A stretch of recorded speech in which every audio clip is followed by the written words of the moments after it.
नमस्कार. मराठी समाचार 24 मध्ये आपलं स्वागत. राज्य, देश आणि परिसरातील ताज्या व विश्वासार्ह बातम्यांसाठी पाहत रहा मराठी समाचार 24. महेंद्र कराळे गुरुजी विद्यार्थ्यांसोबतच समाजाला सुद्धा प्रबोधन करणारे ऐक आदर्श गुरु.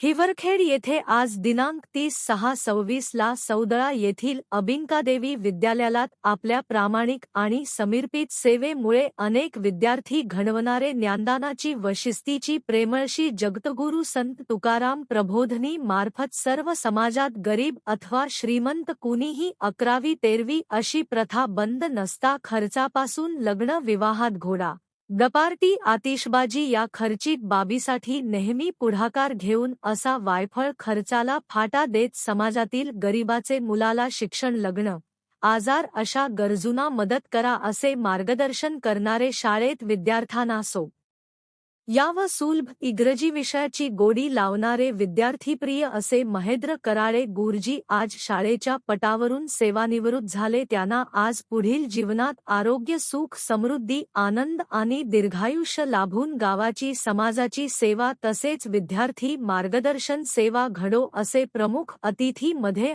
ज्ञानेश्वर महाराज वाघ बोलले. या कार्यक्रमात विद्यार्थ्यांना अभ्यासासाठी गुरुजीचे आवडते आयोजक दानिशखान व शिक्षक गौतम इगळे यांनी पुस्तक तुला केली या बहारदार सन्मान सोहळ्यात आयोजकाकडून सौ सरिताताई कराळे व महेंद्र कराळे सपत्नीक जोडप्याचा मान्यवराकडून सत्कार तथा गौरव करण्यात आला. यावेळी प्रेस क्लब, ग्रामीण पणकार संघटना, जगद्गुरू संत तुकाराम प्रबोधिनी तसेच विविध संघटना असंख्य प्रेम करणाऱ्यांनी गुरुजींना निवृत्तीपर पुढील आयुष्यासाठी शुभेच्छा दिल्यात. या कार्यक्रमाचे अध्यक्षस्थानी नगराध्यक्ष सौ सुलभा रमेश दुंतोडे होत्या तर अतिथीमध्ये लोकजागरचे अनिल गावंडे, ठाणेदार सचिन पाटील, प्रतिभा येऊल, मुन्ना मिरसाहेब, अबिंकादेवी विद्यालयाचे संस्थापक फुडंकर गुरुजी, रमेश दुंतोडे, किरण सेदानी ह्यांनी सुद्धा आपले मनोगत व्यक्त करत गुरुजींना भावी जीवनासाठी सुख